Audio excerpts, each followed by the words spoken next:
Bismillahirrahmanirrahim. Assalamualaikum warahmatullahi wabarakatuh. Waalaikumsalam warahmatullahi wabarakatuh. Alhamdulillah nahmaduhu wa nasta'inuhu wa nastaghfiruhu wa na'udzu billahi min shururi anfusina wa min sayyiati a'malina. May yahdihillahu fala mudilla lahu wa man yudlilhu fala hadiya lahu. Asyhadu an la ilaha illallah wahdahu la syarika lahu wa asyhadu anna Muhammadan abduhu wa rasuluh. Wa bisyrah sadri wa yassir li amri wa hlul 'uqdatam min lisani yafqahu qawli. Allahumma rfa'na bil 'ilmi wat tuqa. Allahumma rfa'na bil 'ilmi wat tuqa. Allahumma rfa'na bil 'ilmi wat tuqa.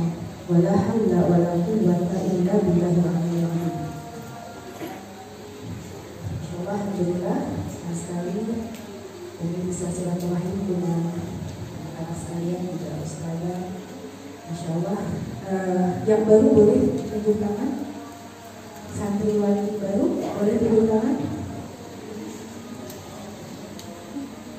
Masya Allah. Yang lama. Wah, berarti sisanya ya yang lama ya. Masya Allah. Hari ini kita akan sama-sama mengulangi untuk teman-teman, untuk anak-anak Umi yang sudah pernah belajar, sama-sama akan mengulangi tentang arti fiqih, ya. Dan untuk anak-anak Umi yang baru, kita akan mulai belajar apa itu fiqih, ya. Kalau secara umum, anak-anak Umi sekalian, secara umum fikih ini adalah satu peribadahan, satu pelajaran yang kita pelajari untuk apa? Untuk mengetahui tata cara beribadah itu secara umum, ya. Secara umum artinya Ananda sekalian, ketika Ananda sholat, mengetahui ilmu sholat itu di mana? Di fikih.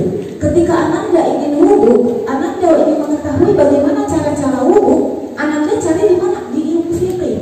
Ketika Ananda bingung dengan haid, ini kadang-kadang keluar, kadang-kadang nggak keluar, ini gimana nih? Kadang-kadang 7 hari, kadang-kadang 15 hari. Gimana nih cari tahunya? Cari tahunya di fikih, ya.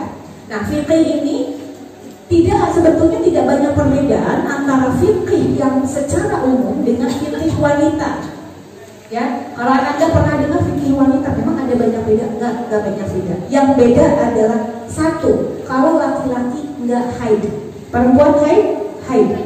Laki-laki nggak melahirkan, tapi dilahirkan, ya. Kemudian laki-laki tidak menyusui, tapi disusui. Ini dalam fikih ada masalah menyusui. Bagaimana kok di dalam fikih sampai ada menyusui sekarang? Ini menyusui ini hukumnya nanti kelak ketika membahas tentang shaum, ada fidyah, ya kan? Bagaimana ketika dia menyusui, ketika dia hamil? Laki-laki hamil nggak? Enggak. Jangan bilang dihamili kalau laki-laki, tapi dikandung, ya. Laki-laki nggak hamil tapi dikandung. Kalau perempuan, perbedaan antara fikih laki-laki dengan fikih perempuan ada masa haid, perempuan ada masa nifas, perempuan ada masa-masa melahirkan, perempuan ada masa-masa menyusui, perempuan ada masa-masa hamil. Kalau laki-laki tidak ada. Nah, ketika seorang perempuan sedang hamil, sedang menyusui, melahirkan, kemudian haid, ini dia punya fikih yang khusus yang berbeda dengan laki-laki. Ya, ini kita sampaikan dulu secara umum. Ini sampai jam berapa biasanya? Ya, 5:30. Siap. Berarti Umi akan insya Allah akan mereview sedikit saja. Ini sesuatu sudah 5:30 kurang 7 menit nih. Berarti Umi nyampe 7 menit saja ya. 5:30 biasanya ya.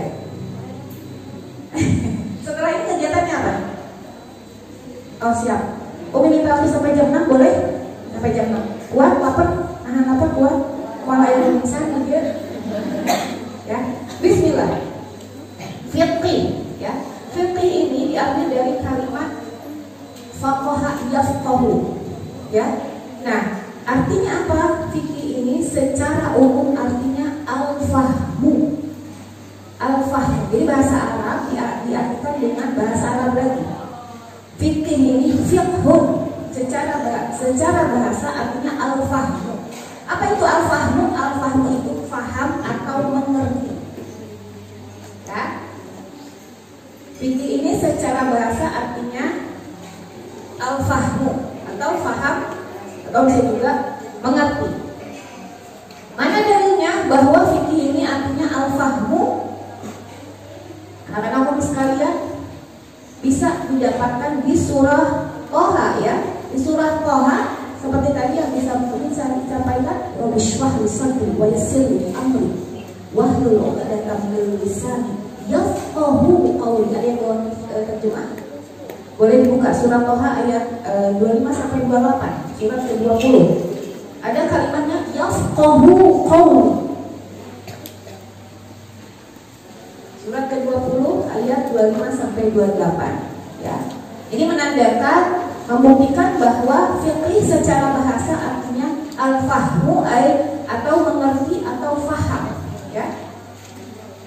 Ada Rabbisyhrah li sadri wa yassir li amri wahlul 'uqdatam min lisani yafqahu. Ada kalimat yafqahu. Jadi fikih ini diambil dari kalimat faqaha yafqahu ya. Fikih diambil dari kalimat faqaha yafqahu. Apa arti dari yafqahu di sana? Mengerti ya. Ini membuktikan bahwa fikih secara bahasa artinya al-fahmu, paham atau mengerti. Banyak dalil yang menyampaikan bahwa fikih ini artinya adalah al-fahmu. Namun kesempatan hari ini Umi hanya ingin menyampaikan, menyampaikan kepada anak-anak Umi yang sudah pernah belajar bahwa fikih ini artinya al-fahmu. Dalilnya mana?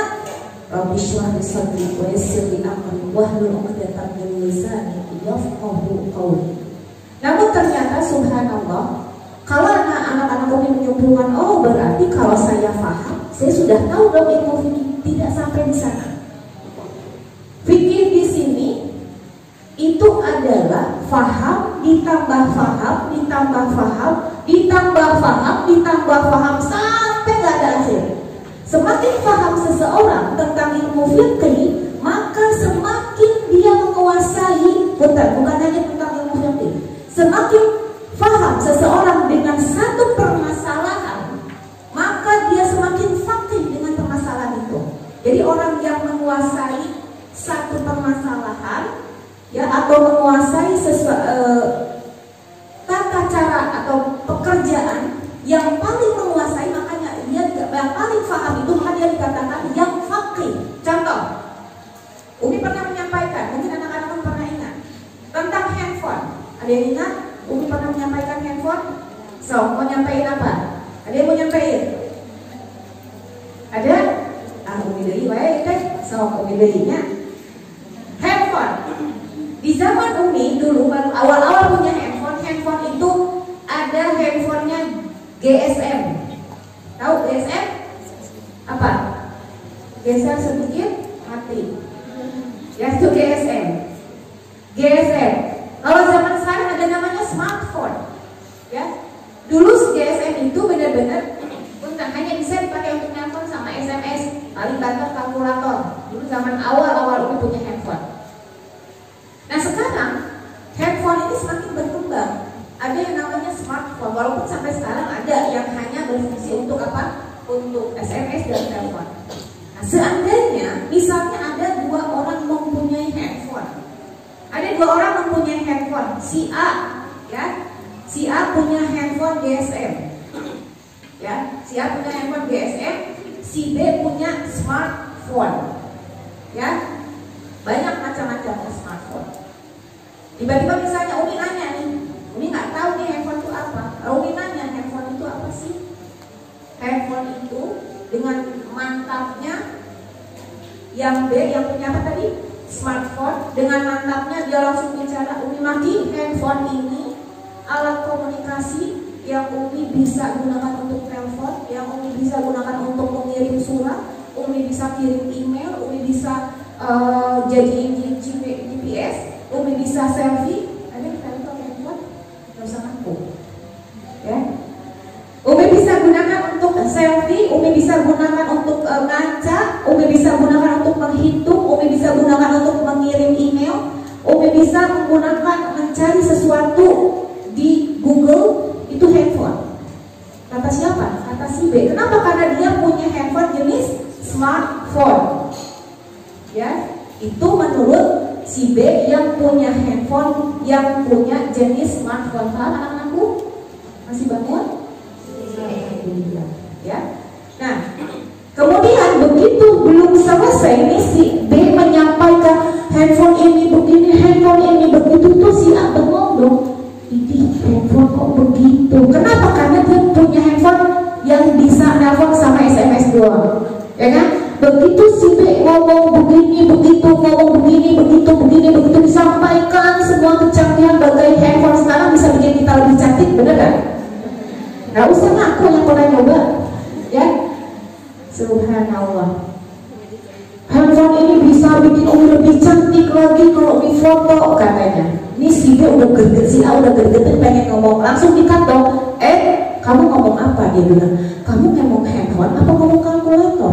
Kamu ngomong handphone apa ngomong kamera? Kamu ngomong handphone apa ngomongin komputer? Handphone ini, katanya, handphone ini alat komunikasi yang cuma bisa dipakai telepon sama kirim surat doang. Kata siapa? Kata si A. Kalau dia bisa pakai itu mah itu namanya kalkulator, bukan handphone. Kata siapa? Kata si A. Ngomong sama siapa? Sama B, sama Umi juga. Yang namanya bisa foto mah bukan handphone, itu mah namanya kamera. Yang bisa dipakai untuk ngunjungin jalan mah itu mah bukan handphone, itu namanya GPS. Yang bisa cari sesuatu di internet mah bukan handphone, tapi komputer. Kata siapa itu? Kata A. Itu mah bukan handphone nih, yang disampaikan sama si B ini salah nih. Itu mah beda, handphone bisa dipakai handphone sama ngirim surat. Udah itu. Kan begini kata si A. Hand itu tangan, phone itu telepon, berarti telepon tangan. Masa iya handphone di sananya ada komunikasi, ada komputer gede banget. Ya kan kalkulator membernya segede apa? Ya karena apa? Karena dia cuma punya handphone yang GSM, yang hanya berfungsi sebagai apa? Telepon dan kirim surat. Tapi kira-kira salah nggak si A? Nggak salah. Pengertian si A tentang handphone nggak salah. Kenapa? Karena dia baru tahu bahwa handphone ini hanya bisa dipakai untuk mengirim surat, hanya bisa dipakai untuk telepon. Begitu. Jadi kami, si B salah nggak? Nggak salah juga, karena si B yang B punya telepon yang benar-benar smartphone. Ketika si A menyampaikan handphone ini adalah ini, gak salah memang. Tapi ketika si A menyalahkan yang B, itu yang salah. Jadi paham nggak? Karena si A menyalahkan B karena menyampaikan tentang handphone kamu salah. Nah itu yang salah. Pun di dalam ilmu fikih, anak-anak Umi pernah mendengar ada kunut, ada tidak kunut. Ya, mungkin di antara anak-anak Umi juga di sini ada yang suka kunut, ada yang suka nggak kunut. Nah, ketika orang yang suka kunut, salah nggak? Nggak salah. Yang tidak kunut salah nggak? Nggak salah. Yang mana yang salah? Yang salah itu yang menyalahkan. Yang kunut menyalahkan yang tidak kunut. Yang tidak kunut menyalahkan yang kunut. Itu yang salah. Kenapa? Berarti dia belum faqih, belum faham tentang sholat itu seperti apa. Ya, seperti halnya mungkin anak-anakmu pernah mendengar bersentuhan antara laki-laki dengan perempuan itu batal. Pernah? Mungkin di antara anak-anak Umi juga begitu. Tapi ada juga yang mengatakan nggak batal bersentuhan antara laki-laki, antara suami istri, antara suami istri ya, bukan laki-laki yang bukan mahram. Bersentuhan antara suami istri itu batal. Tapi ada juga yang berpendapat bahwa bersentuhan antara suami istri itu tidak batal. Ada yang salah di antara mereka? Tidak ada yang salah, karena masing-masing punya pengertian sendiri. Jadi fikih ini yang anak-anak kami harus tahu, bukan mencari tahu mana yang lebih benar, tapi mencari tahu mana yang lebih anak-anak kami pahami. Syaratnya apa? Syaratnya dengan dalil-dalil yang jelas. Cari di Quran yang ada. Kalau belum jelas di Quran, cari di hadis. Ya, ada ijma, ada qiyas, ada ijtihad.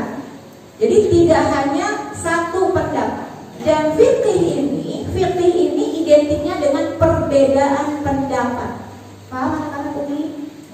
Yang kecepatan Umi? Jadi fikih ini identiknya dengan perbedaan pendapat. Kok bisa ada perbedaan pendapat? Emang benar fikih ini identiknya dengan perbedaan pendapat? Iya. Mana buktinya? Buktinya kita mengenal beberapa mazhab. Ya, beberapa mazhab kita kenal. Mazhab siapa saja yang kita kenal?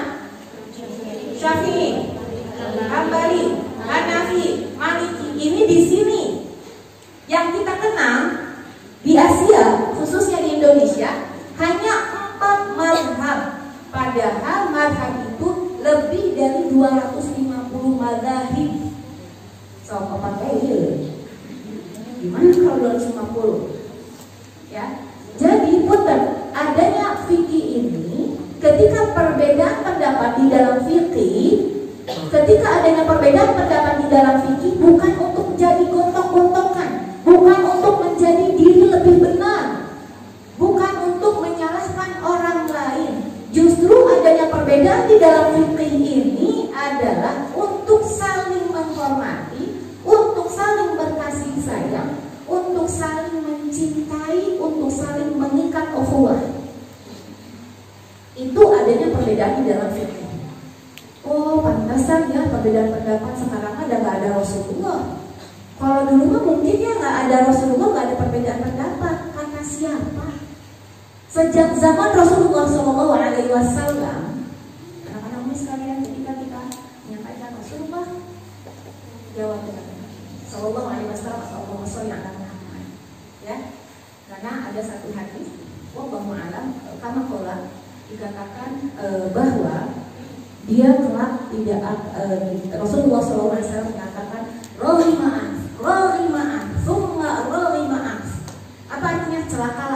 Celakalah mereka sampai 3 kali. Celakalah mereka. Lalu para sahabat bertanya, siapa mereka ya Rasulullah? Bukan.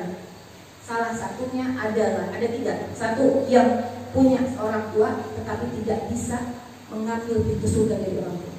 Kata Rasulullah SAW, rohima'an, celakalah dia. Sampai berapa kali? Sampai 3 kali. Yang keduanya apa? Celaka itu adalah ketika bulan puasa bulan Ramadan sudah hampir habis, tapi dia belum mendapatkan pintu ampunan, maghfirah dari Allah Subhanahu wa Ta'ala. Kemudian rohima'an yang ketiga adalah mereka kata Rasulullah SAW yang mendengar namaku tetapi tidak menyambutnya dengan sholawat. Ya, jadi ketika anak-anak umi mendengar Rasulullah SAW sambut dengan Allahumma sholli ala Muhammad. Ya, kembali lagi di zaman Rasulullah SAW, nggak usah makin kendal mati betul, ya, atau ngegrentas, langsung ngegrentas, ya. Jadi di zaman Rasulullah SAW pun sudah ada perbedaan pendapat. Jadi tidak mentang-mentang ada Rasulullah, enaknya kalau ada Rasulullah mah bisa nanya sama Rasulullah, jadi nggak akan ada perbedaan pendapat. Ada. Mana contohnya? Di zaman Rasulullah SAW, ketika selesai perang Khandaq, ya selesai perang Khandaq, seluruh pasukan itu kembali ke Madinah bersama Rasulullah SAW kembali ke Madinah. Begitu sampai di Madinah, belum sampai istirahat, baru nyimpen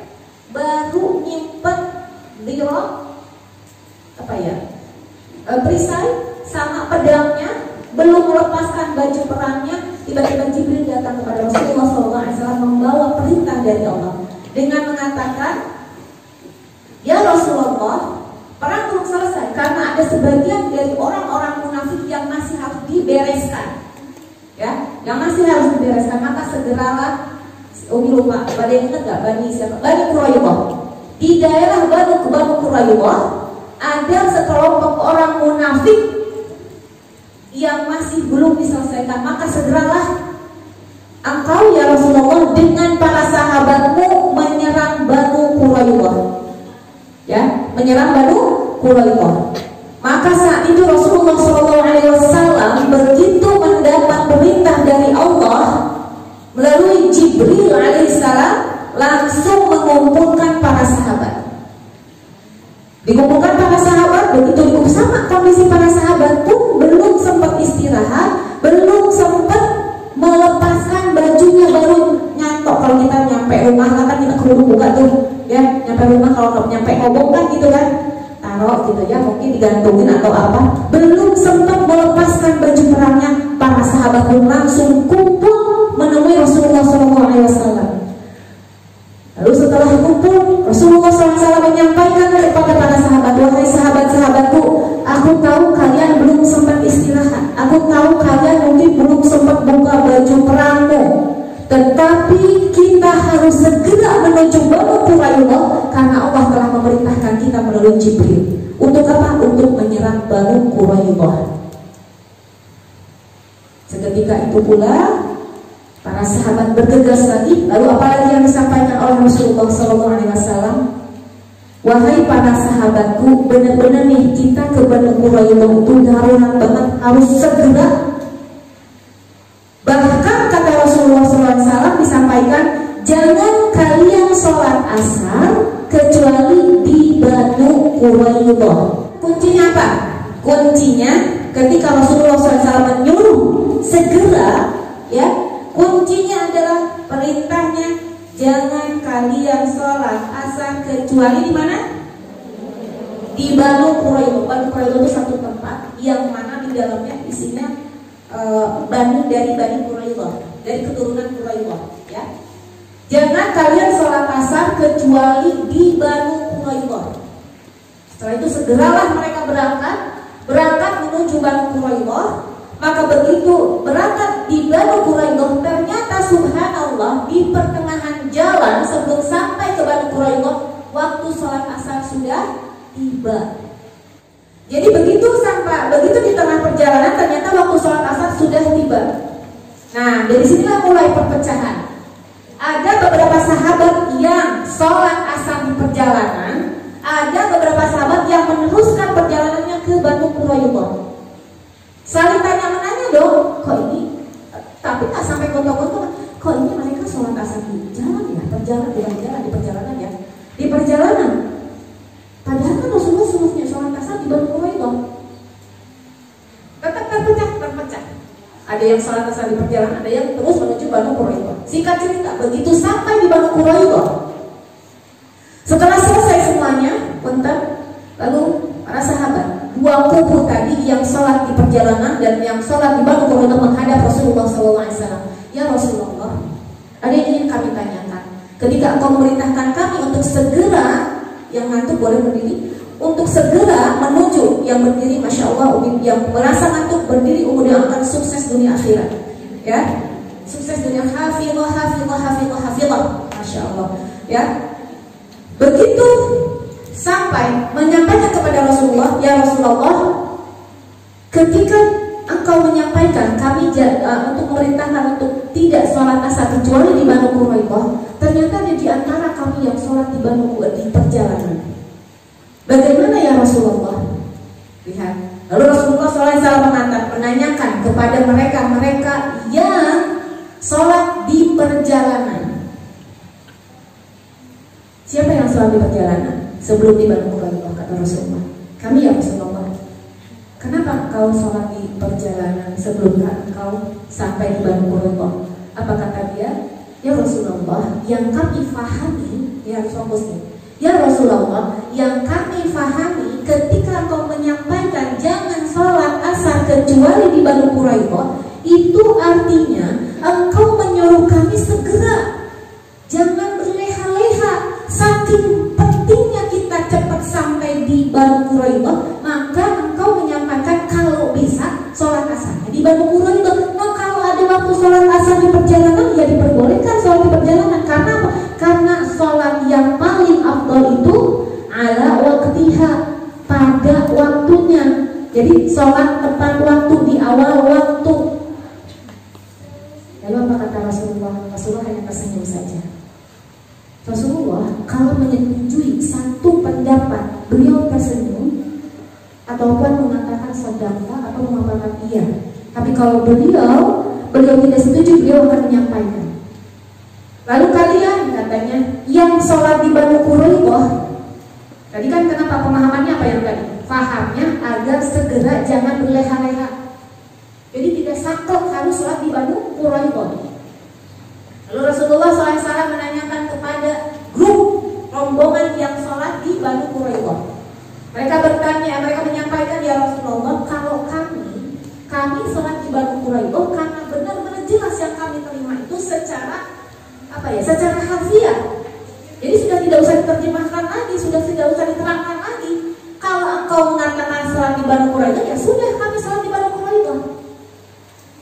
Karena yang kami pahami benar-benar bahwa engkau memerintahkan tidak boleh sholat kecuali di Banu Quraidah. Dan Rasulullah SAW pun kasih. Ada yang salahkan nggak? Nggak ada. Satu lagi yang disampaikan. Di zaman Rasulullah SAW pun pernah ada 2 orang adik kakak yang sedang melakukan perjalanan.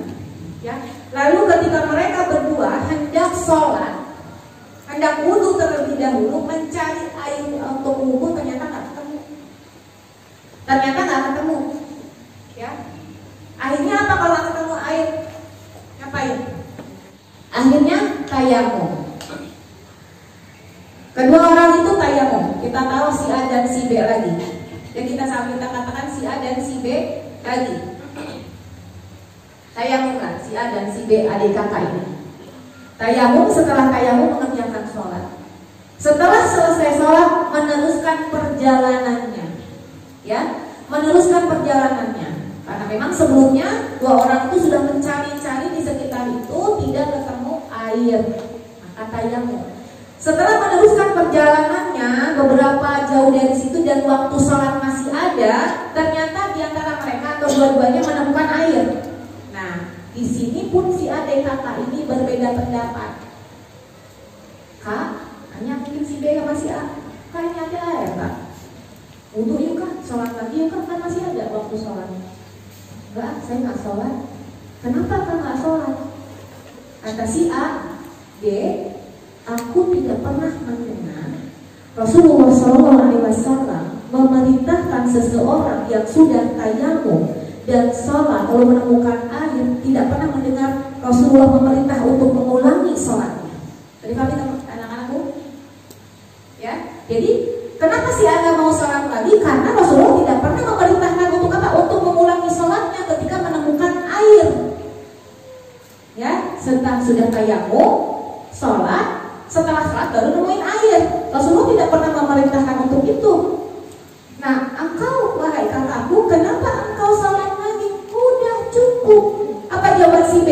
Aku pun tidak pernah mendengar Rasulullah SAW melarang seseorang yang mengulangi sholatnya ketika dia menemukan air. Kapan menemukan airnya? Sebelum sholat atau setelah sholat? Setelah sholat. Pegang kuncinya, mereka berdua menemukan air setelah sholat. Berbeda pendapat ada yang kakak, iya. Jadi sudah biasa, jangankan antara teman-teman, bukan satu keluarga saja bisa berbeda pendapat, itu sudah biasa. Umi sama Abi suka loh berbeda pendapat. Masalah sholat dijama dan tidak dijama, Umi sering berbeda pendapat. Masalah dikosor dan tidak dikosor, masalah batal dan tidak batal, itu suka berbeda pendapat. Itu biasa. Yang penting kita punya pemahaman, punya dalil-dalilnya, ya. Nah, setelah itu, singkat cerita, bertemulah 2 orang sahabat ini dengan Rasulullah SAW. Si A dan si B ini, yang adik kakak ini, bertemu dengan Rasulullah. Lalu bertanya kepada Rasulullah, ya Rasulullah, kondisinya seperti ini, bahwa kami sedang perjalanan, kami mau sholat, mau wudhu, nggak nemuin air. Ya sudah, kami tayamum. Setelah tayamum kami sholat. Setelah sholat kami meneruskan perjalanan kami, tapi ternyata di sebelah jauh dari tempat kami ketemu air, tapi kondisinya kami sudah sholat, namun waktu sholat masih ada, ya, waktu sholat masih ada. Nah, apa yang harus kami lakukan? Kalau si A, saya tidak mengulangi sholat saya karena saya sudah merasa sholat, karena saya belum pernah mendengar atau memerintahkan untuk mengulanginya.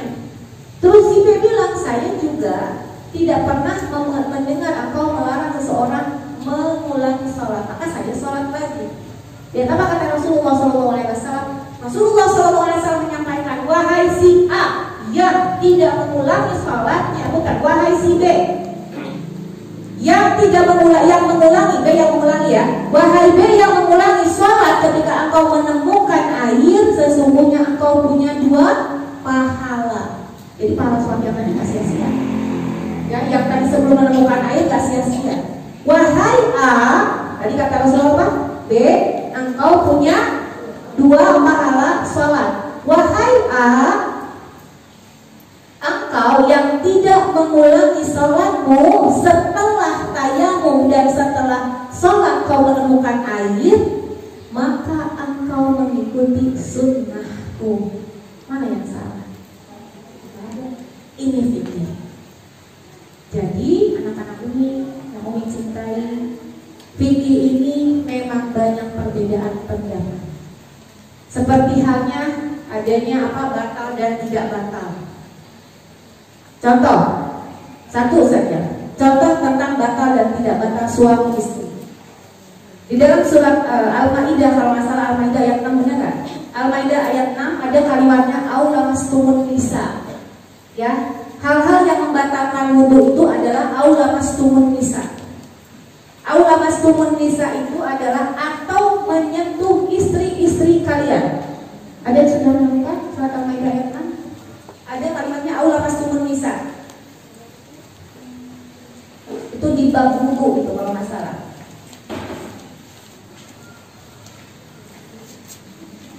Awalnya apa yang Al-Maidah ya? Ada au lamastumun nisa.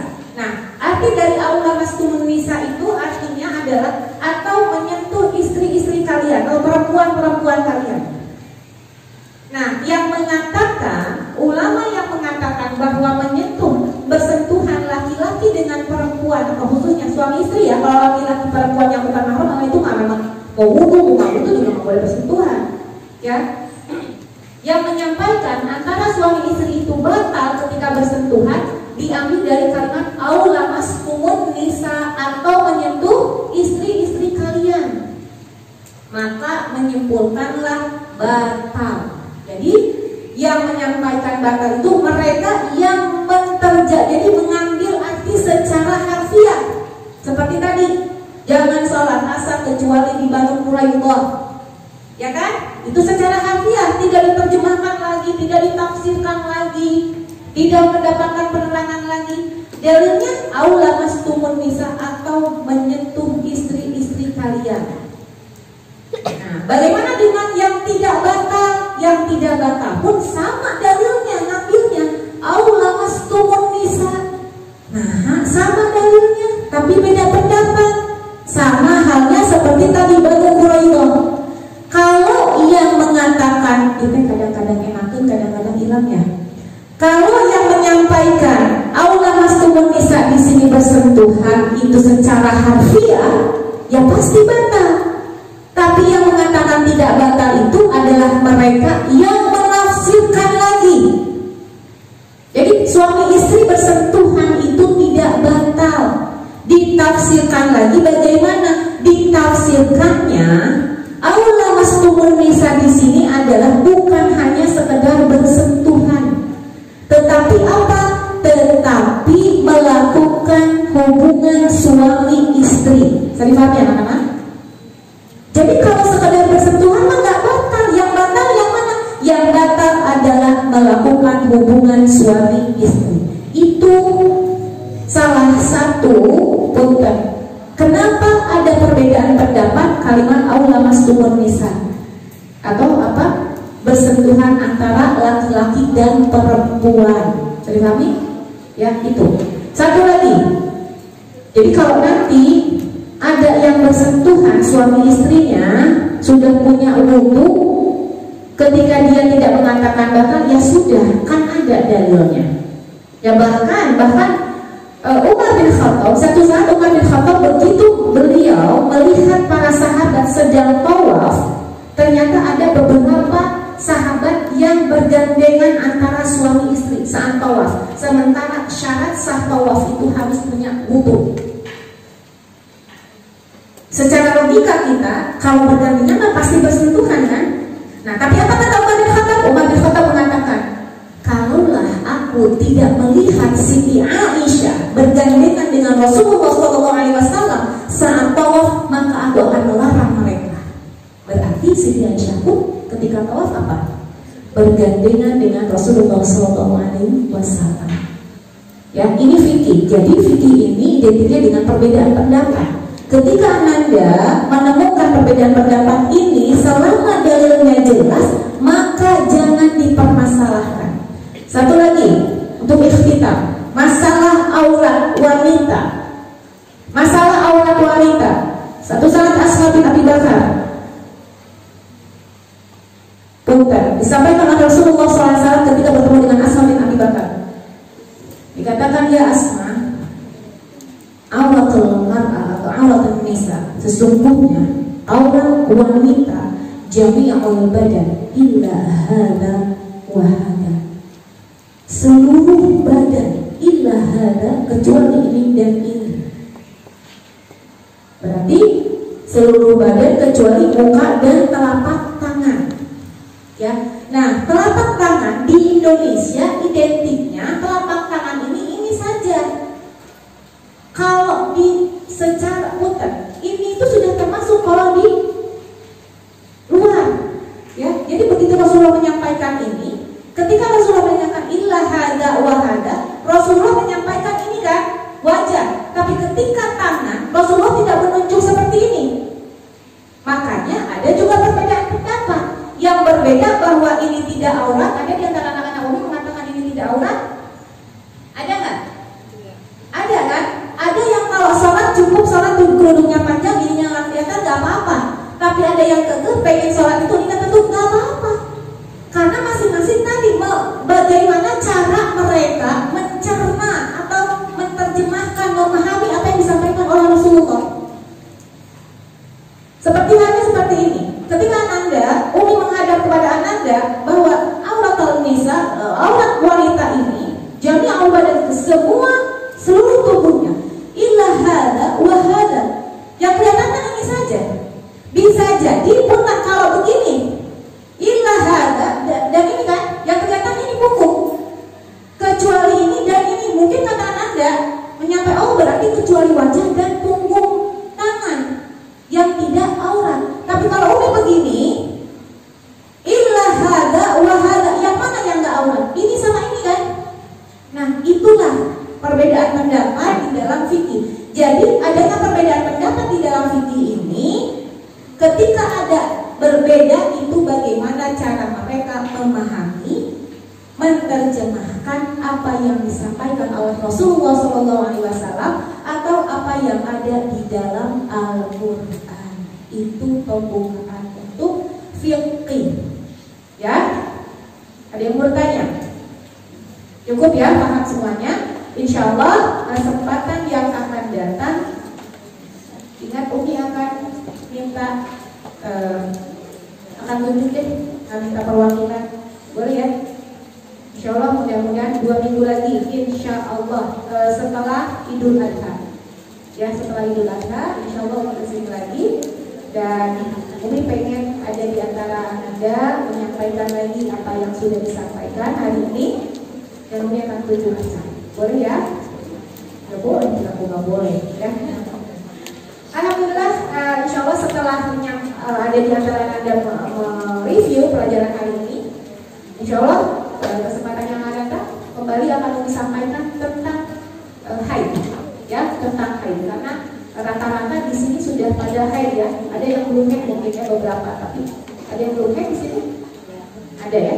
Tapi banyak yang sudah haid. Yang belum haid pun sangat penting untuk mendapatkan atau mengetahui tentang fiqhul haid. Jadi review sedikit bahwa fikih ini artinya faham, tapi bukan hanya satu faham, tapi harus sangat paham. Semakin paham seseorang dengan satu permasalahan, maka semakin paham dia dalam satu permasalahan itu.